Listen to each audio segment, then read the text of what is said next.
Sahabat ini izin kepada Nabi Muhammad SAW menikahi seorang wanita yang sangat cantik, yang sangat terkenal jalur nasabnya, tapi mandul. Apa kata Nabi SAW? La, jangan nikahi wanita yang mandul.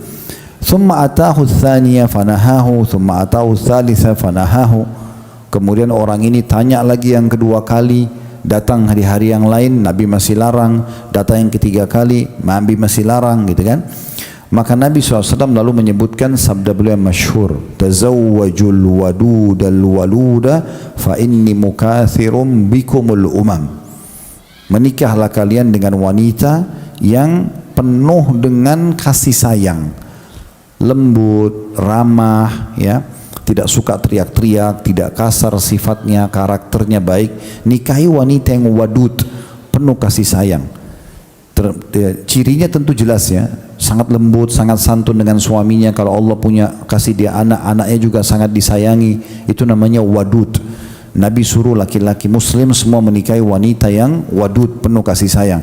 Kemudian walud, walud artinya subur, bisa punya banyak keturunan. Kenapa? Karena kata Nabi SAW, saya akan bangga dengan jumlah umatku pada hari kiamat nanti. Hadis ini riwayat Abu Daud. Ya, jadi akan lebih banyak jumlah umat Islam dengan banyaknya keturunan. Kemudian tentu ini dalil syar'i ya, kenapa kita dianjurkan punya keturunan. Sekarang apa manfaatnya yang kita dapatkan kalau kita punya anak? Ya, kira-kira apa yang kita dapatkan? Yang pertama, Bapak Ibu sekalian, kita akan mendapatkan pahala kalau diniatkan karena itu perintah Allah dan Rasulnya. Jadi dari mulai awal terjadi interaksi biologis, si suami sama istri melakukan itu, mereka sudah rasakan kenikmatan sebagaimana kita tahu biologis punya kenikmatan. Kemudian terjadilah proses hamil. Nah, semua yang ibu lalui dari proses ngidam, mual semua sampai bayi itu lahir, per detiknya ada pahalanya. Per detiknya ada pahalanya. Karena ini sedang melaksanakan ibadah. Tapi syaratnya apa? Ibu harus niatkan karena ini perintah Allah dan Rasulnya. Bukan murni karena suka sama suaminya, bukan murni karena ingin berbangga dengan teman-temannya punya anak, enggak. Mirip kalau orang pergi haji.